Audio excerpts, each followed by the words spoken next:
Bon, on savait déjà que Meta censurait les contenus pro-palestiniens depuis le 7 octobre, mais on ne savait pas exactement comment. Grâce à des lanceurs d'alerte, on apprend que le gouvernement israélien a orchestré la plus grande opération de censure de masse de l'histoire moderne sur Facebook et Instagram avec la collaboration active de Meta.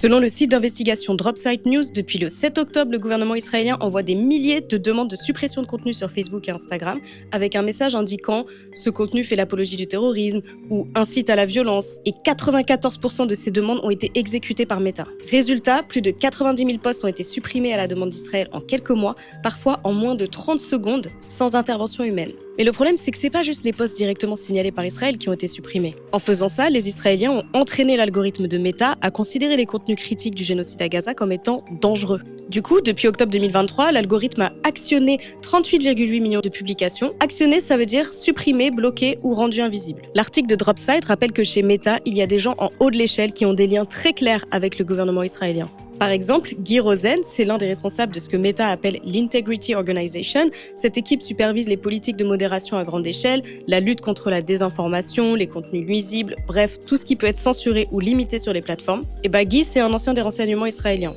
Il y a aussi Jordana Cutler, elle, c'est la responsable des politiques publiques pour Israël et la diaspora juive chez Meta. Avant d'arriver chez Meta, elle était tout simplement conseillère de Netanyahou. Elle a aussi bossé à l'ambassade d'Israël à Washington. Son rôle chez Meta, c'est de faire le lien entre l'entreprise et le gouvernement israélien. Autant dire que le canal de communication est bien en place. Donc quand tu combines tout ça, des gens influents avec un passé politique très clair, un gouvernement qui a un accès direct à Meta et une IA qui apprend à censurer automatiquement les contenus critiques d'Israël, est-ce qu'on n'a pas affaire à un système de censure organisé dont on observe les effets depuis fin 2023 ?